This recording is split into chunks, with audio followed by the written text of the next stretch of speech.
Hello, c'est HR, votre chroniqueur. Alors aujourd'hui, format un peu spécial, il s'agit d'un podcast. Podcast bilan sur les films ciné et plateformes que j'ai vus en 2024. Par le biais de ce podcast, naturellement, vous allez avoir mon opinion générale sur tous ces films.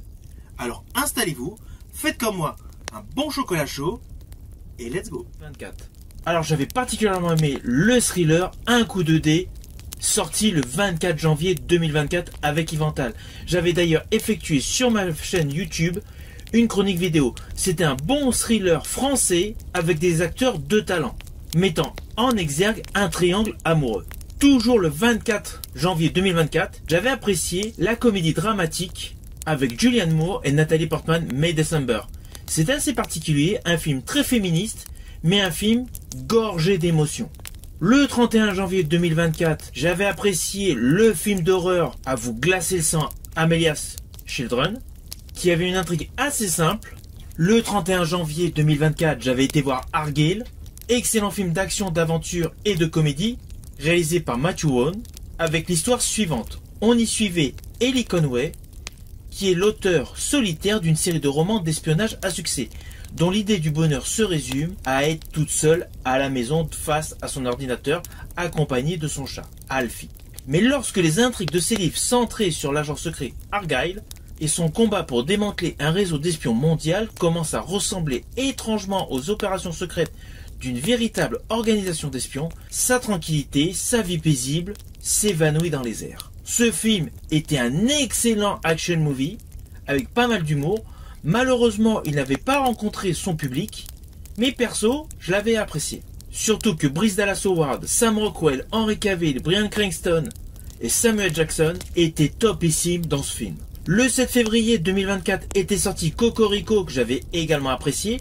Très bonne comédie française, portée par un duo d'acteurs de talent, Christian Clavier et Didier Bourdon, avec un thème franchouillard. On y suivait la famille d'aristocrates viticoles fortunés des Bouviers sauvages, dont la fille Alice est amoureuse de François Martin, fils du concessionnaire Peugeot Gérard Martin. Lors de la première rencontre entre les deux familles, repoussées plusieurs fois par les Bouviers sauvages, les enfants annoncent leur mariage, que Frédéric, le père d'Alice, ne voit pas du tout du bon œil.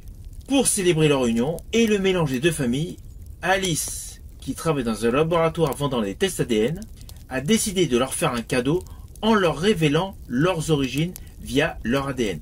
Alors ce film était truculent, tourné comme une pièce de théâtre version cinéma. Outre le duo d'acteurs principal, Sylvie Testu, Marianne Denicourt, Chloé Coulot et Julien Pestel étaient parfaits dans ce film.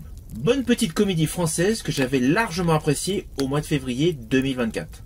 Toujours en février, j'avais été voir Race for Glory, Audi vs Lancia. Un biopic sport, thriller, mettant en fond la confrontation des constructeurs automobiles Audi et Lancia. Plus précisément, le championnat du monde des rallyes de 1983 qui avait donné lieu à une rivalité entre les concurrents italiens et allemands, via Annie Micola représentant Audi et Walter Horn, coureur chez Lancia. Biopic intéressant, dominé par des performances particulièrement réussies de Daniel Brühl et de Riccardo Scamarcio. Également, ce film n'a pas rencontré son public. Je pense que cela fut la résultante des nombreux films qui sont sortis le même jour. Pour ce film également, j'avais réalisé une chronique vidéo que vous pouvez retrouver sur ma chaîne YouTube HR Movie Fan. Alors toujours en février, j'avais été voir le film Madame Web. Bon, on va pas s'étaler là-dessus, ce n'est pas le meilleur Marvel de la Sonyverse, mais c'était tout de même un divertissement agréable pour les enfants. Il y a un film qui est sorti en février 2024 que moi j'ai découvert que très récemment, c'est le film d'horreur coréen Sleep. Un très bon film qui surprend sur plus d'une scène. Alors son histoire, assez basique. On y suit la vie d'un jeune couple qui est bouleversé lorsque le mari devient somnambule et se transforme en quelqu'un d'autre la nuit tombée. Sa femme, submergée par la peur qu'il fasse du mal à leur nouveau-né, ne trouve alors plus le sommeil.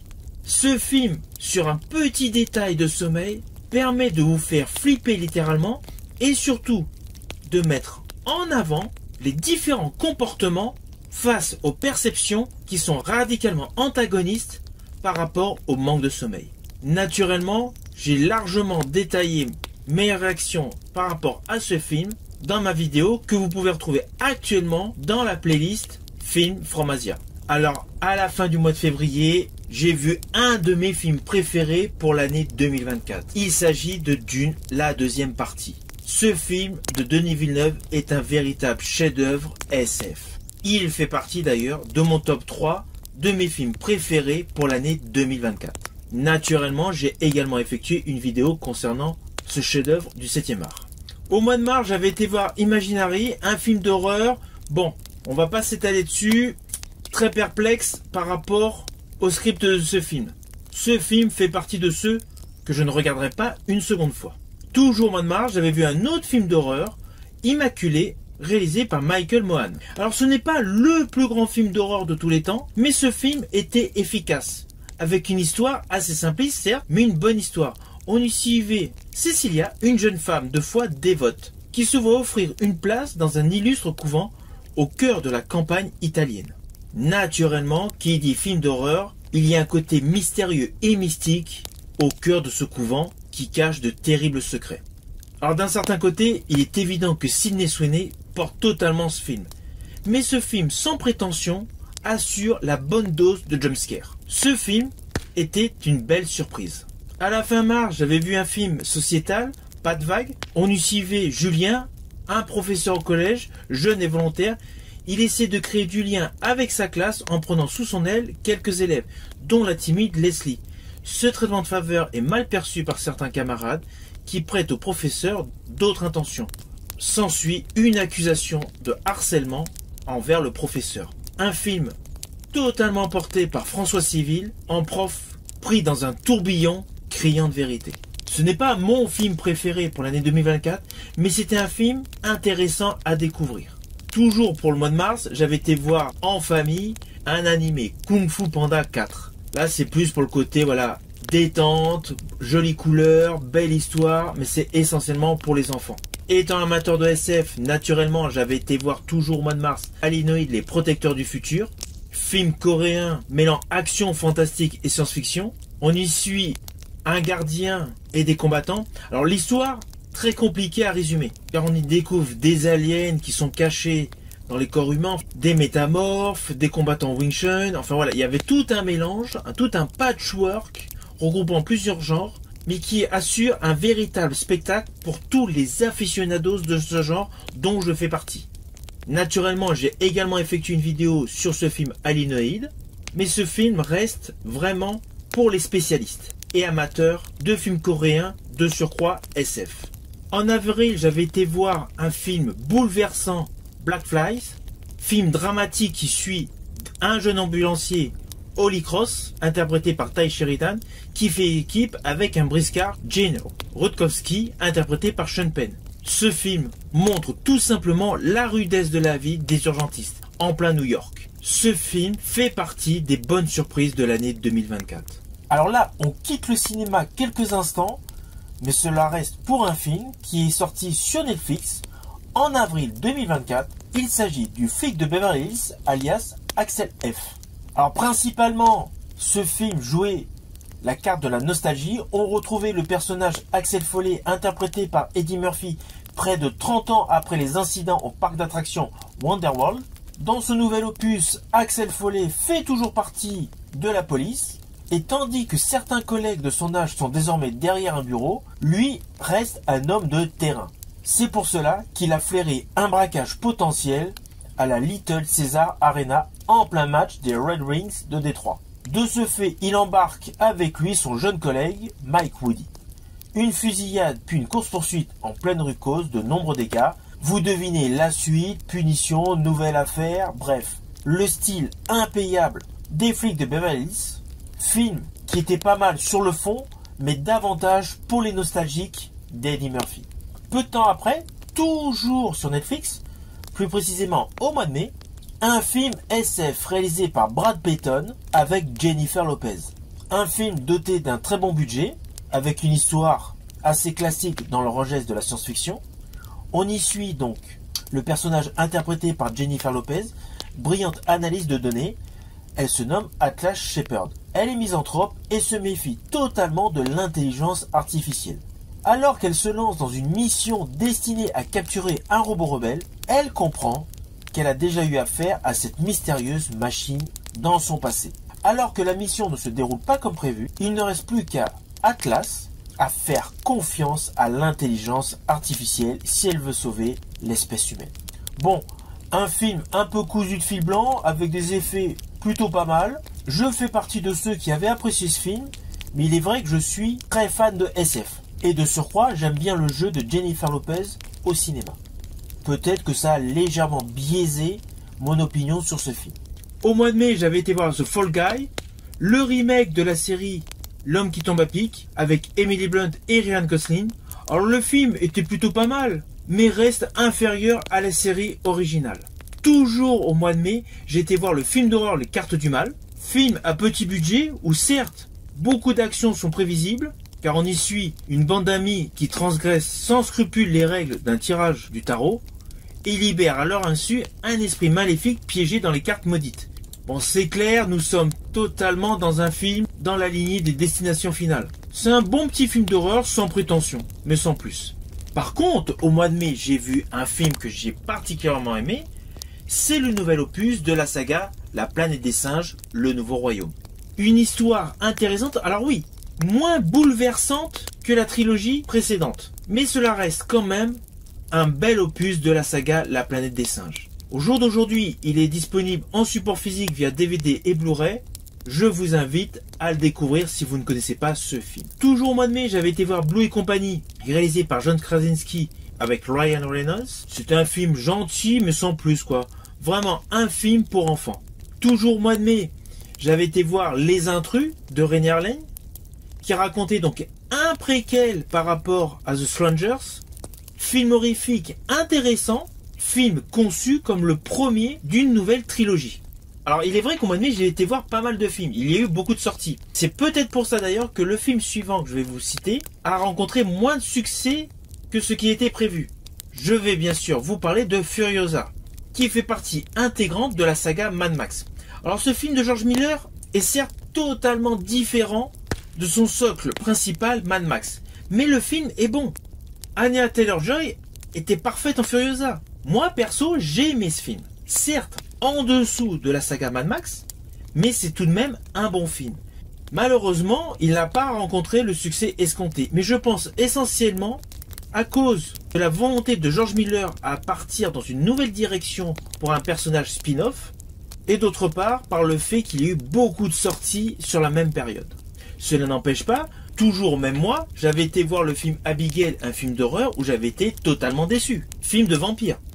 Tout comme un autre film sur la même période, un film sociétal, le film Salem. Il est vrai qu'au mois de mai, j'ai été déçu par pas mal de films. D'ailleurs, même si je ne l'ai pas reprécisé à chaque fois, vous pouvez retrouver pour la majorité des films que je vous cite dans ce podcast, une chronique vidéo, naturellement dans la playlist correspondant à son genre. Comme c'est le cas d'ailleurs pour un film que j'ai bien aimé, qui est sorti au mois de juin, qui est sorti plus précisément le 5 juin 2024, le dernier opus de la saga des Bad Boys, Ride or Die, réalisé par Adil El Arbi et Bilal Fallah. Un action movie dans la pure tradition du genre, avec de l'émotion et surtout de grosses surprises scénaristiques concernant le tandem de choc interprété par Will Smith et Martin Lawrence. Après, aux alentours du 12 juin 2024, j'avais été voir Legator, réalisé par Ishana Shyamalan. Alors ce petit film d'horreur m'a laissé perplexe. J'estime qu'Ishana Shyamalan n'a pas du tout le talent de Night Shyamalan. On verra pour ses prochaines réalisations. Alors toujours au mois de juin, il y avait eu un film d'action, science-fiction, thriller, on va dire, réalisé par Frédéric Jardin, Survivre, qui était étonnant. Dans le paysage du cinéma français, celui-ci était innovant. On y découvrait une catastrophe qui bouleverse la planète, les pôles magnétiques de la Terre s'étaient inversés et les océans ont anéanti les continents, laissant derrière eux un vaste désert. Dans ce monde ravagé, une famille doit lutter pour sa survie. Quand les pôles s'inverseront à nouveau, il sera trop tard. Petit film sans prétention, mais que j'ai aimé. Toujours au mois de juin, il y a eu The Backrider. Alors là, sur le papier, film de Jeff Nichols, avec Tom Hardy, Austin Butler, Michael Shannon, Boyd Holbrook. Film sur l'ascension d'un club de motards. Sur le papier, c'était intéressant. Perso, ce film, il est largement inférieur à Easy Rider. Ce film, selon moi, est essentiellement pour les fans de Butler. il fait partie des films que je ne verrai pas une deuxième fois. Alors toujours au mois de juin, là on rentre sur le numéro 2 de mon trio de films préférés pour l'année 2024. Il s'agit du Comte de Monte Cristo avec Pierre Niney, réalisé par Alexandre de la Patelière et Mathieu Delaporte. Alors c'est clair, je n'ai nul besoin de vous présenter ce film. Ce film fut le must du cinéma français et dans mon bilan, il se retrouve sur le podium. Par contre, à la deuxième position. Donc maintenant vous connaissez le numéro 2, le Comte de Monte Cristo, et le numéro 3, Dune partie 2. Alors toujours pour ce mois de juin, j'avais été voir Sans un bruit jour 1, réalisé par Michael Sarnowski. Film d'épouvante, horreur et SF, et surtout dramatique, véritable préquel au diptyque Sans un bruit avec Emily Blunt. Le film était pas mal, en dessous de Sans un bruit 1 et 2, mais tout de même intéressant, et ce film fait partie de ceux que je prendrai plaisir à revoir. Alors en juillet 2024, il y a eu, selon moi, un excellent film de Kevin Costner, son western Horizon, une saga américaine, chapitre 1. Alors oui, c'est un film qui est long, oui, il y a des passages assez pesants, mais je fais partie de ceux qui ont apprécié ce western. Là, on est dans le vrai, on n'est pas dans un monde de bisounours au Far West. Et je pense que malheureusement, c'est ce qui a déplu au public. Ils auraient préféré un western avec beaucoup d'action. Or, ce western de Kevin Costner, qui dure plus de 3 heures, est essentiellement basé sur les émotions et la rudesse de la vie lors de la conquête de l'Ouest. Ce film également fait partie de ceux que je prendrai plaisir à revoir. Alors également en juillet, le film de Florent Emilio Siri, Elias, un bon action movie sur un garde du corps qui doit protéger donc une enfant d'une famille fortunée du Moyen-Orient qui se retrouve attaquée par des hommes mystérieux. Si vous ne connaissez pas ce film, c'est un action movie à la française qui vaut le coup. C'est une très bonne surprise cinématographique et surtout cela montre qu'en France, on peut faire des action movies comme aux États-Unis. Alors toujours en juillet, j'ai été voir le thriller d'épouvante Longlegs, réalisé par Oz Perkins, avec un Nicolas Cage totalement troublant et bluffant dans ce film. Alors on va pas se mentir, lorsque je l'ai vu au cinéma, je suis resté perplexe. Sur le coup, lui, je n'ai même pas fait de vidéo sur le fait de l'avoir vu. Je me suis dit, il faut que je le revoie une deuxième fois. Mais comme je n'ai pas eu l'occasion de le revoir une deuxième fois au cinéma, j'ai attendu qu'il sorte en VOD et support physique. Et là, je l'ai regardé une deuxième fois. Sincèrement, je l'ai largement apprécié en le visionnant une deuxième fois. Ce film Longlegs, qui suit un serial killer, fait partie de ces films qui déroutent à la première vision. Pour l'apprécier au mieux, il faut le voir au moins une deuxième fois. Et là, on s'aperçoit qu'il y a pas mal d'indices dès le début du film. Et surtout, on apprécie d'autant plus le jeu de Nicolas Cage, qui est certes minime dans ce film. On ne le voit pas sur toute la durée du film. Mais son jeu est excellent. Naturellement, il fait partie des films que je vous invite à découvrir si vous ne le connaissez pas. Alors toujours en juillet, j'ai été voir le reboot suite de Twister.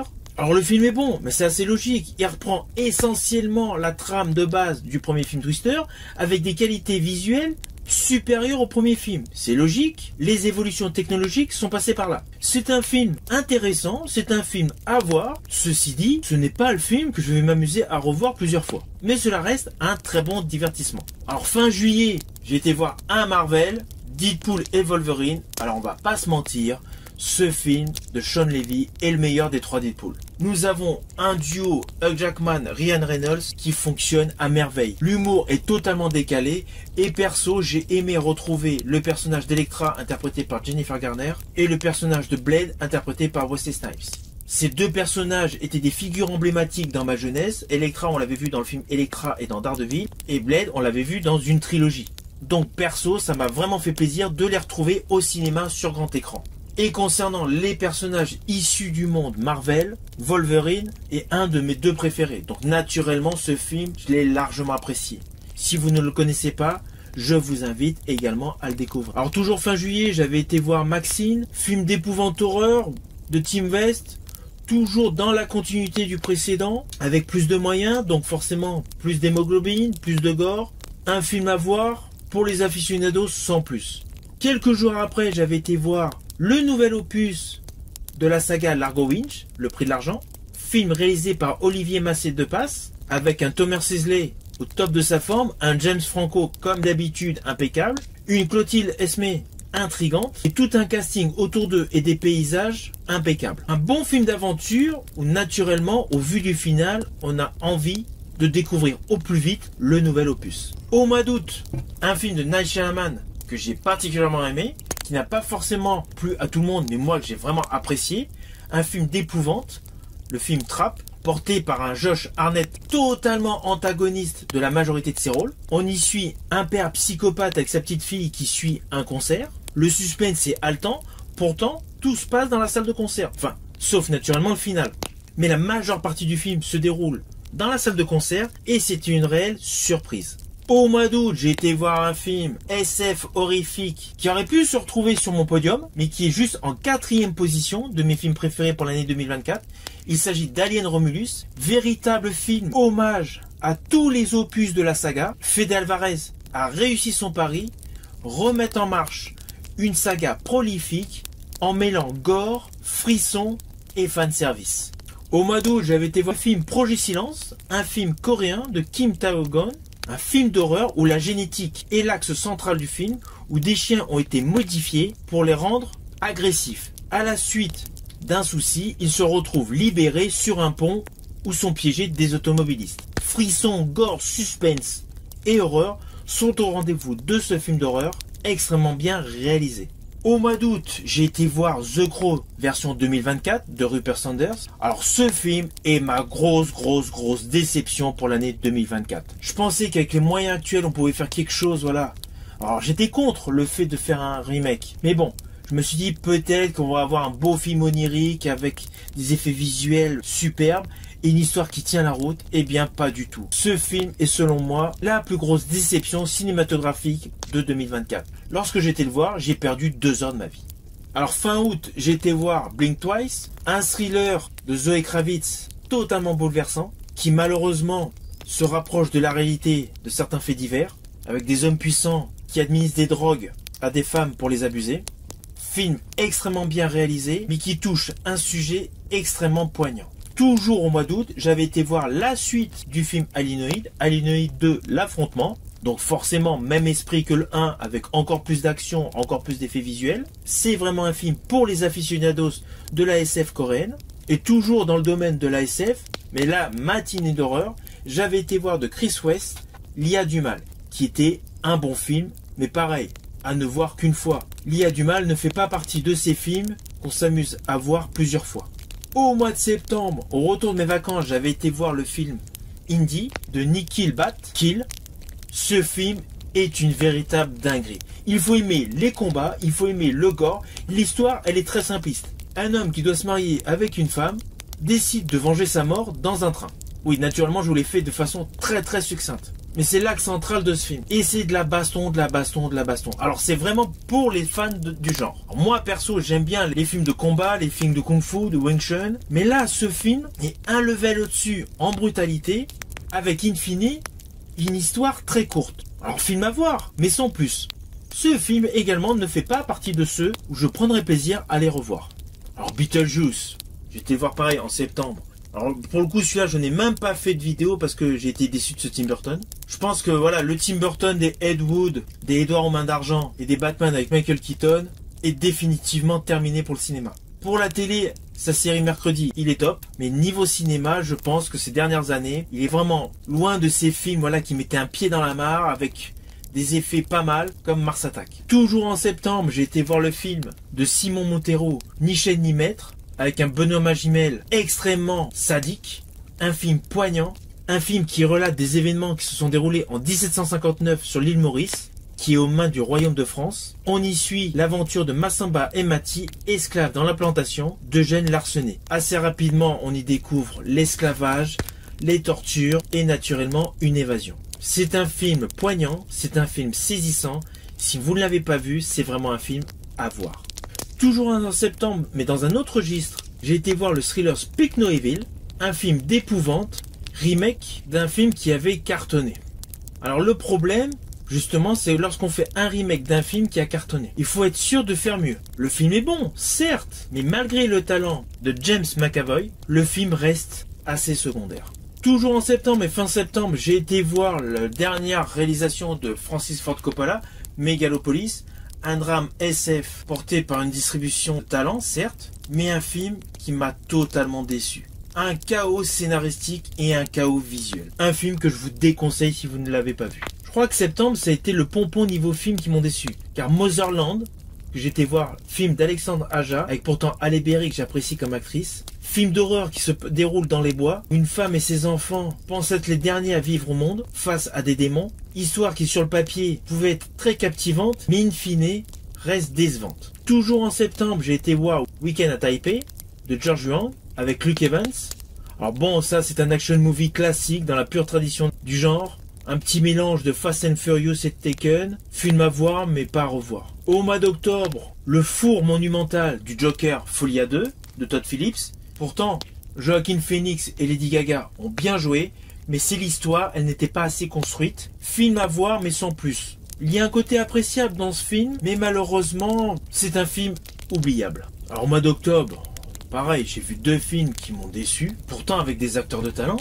Je pense à Lee Miller, biopic porté par Kate Winslet, qui joue à merveille dans le film d'Hélène Curas, mais film sans plus quoi, c'est plus un film documentaire digne de France Télévisions.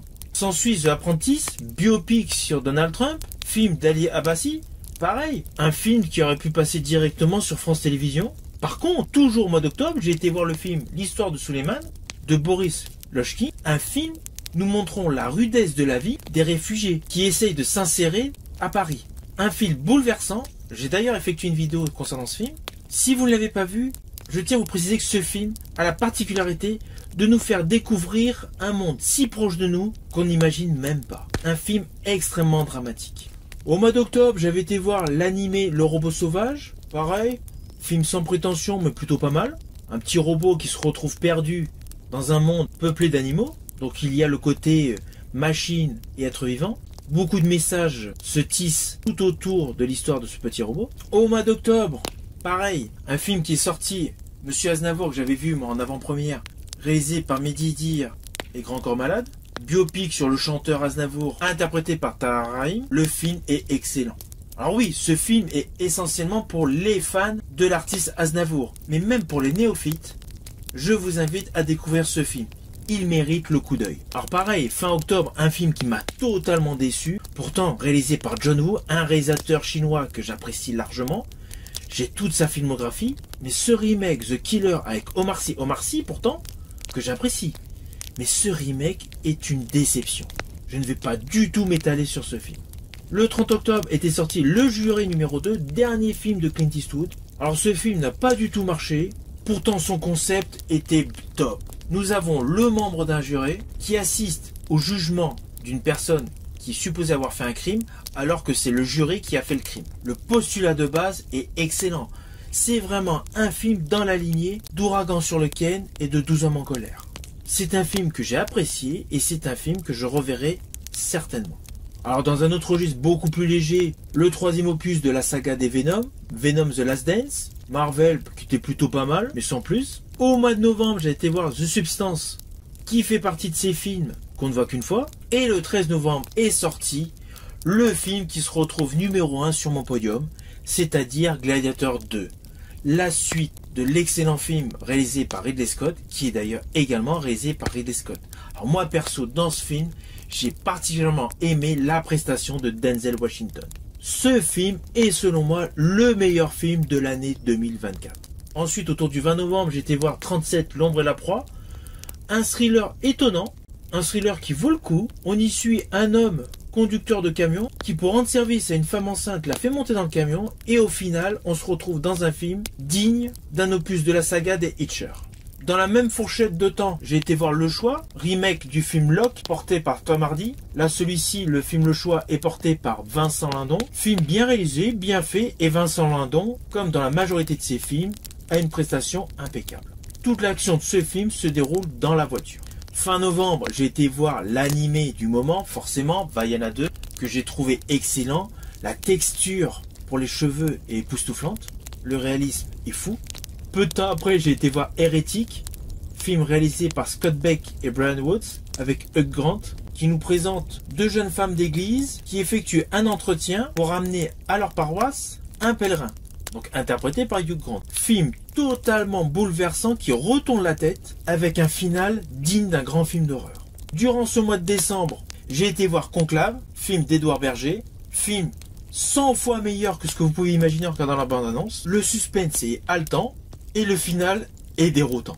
On y suit un conclave. Ensuite, j'ai vu le nouveau film de Pablo Higuero, Syntex, biopic, enfin on va dire parcelle biopic sur Saint-Exupéry. Un film plutôt onirique, pareil à voir qu'une fois. Et ayant un côté gamin, naturellement, j'ai été voir le 18 décembre Mufasa, le Roi Lion. Le préquel au dernier film live-action du Roi Lion, réalisé par Barry Jenkins. Film que j'ai largement apprécié et j'ai trouvé innovant l'histoire de nous donner tous les détails par rapport à ce que nous avons découvert jadis dans l'anime. Et le dernier film que j'ai vu pour cette année 2024, au cinéma bien sûr, il s'agit de Kraven the Hunter. Dernier Marvel qui selon moi s'apparente plus à un film de gangster, un film mafieux que véritablement un film de super-héros. Même si au sein de ce film il y a plusieurs super-héros. Alors oui, il y a un autre film que j'ai vu juste après Kraven the Hunter, c'est Red One, qui est un grand film avec Chris Evans et Dwayne Johnson, mais ce grand film qui devait sortir au cinéma en France et au final sorti sur Prime Video. C'est un film que j'ai apprécié où j'ai également effectué une vidéo. On y suit l'enlèvement du Père Noël par une sorcière. Voilà, je vous ai fait par le biais de ce podcast mon bilan sur tous les films 2024 que j'ai été voir. Je vous dis donc à bientôt.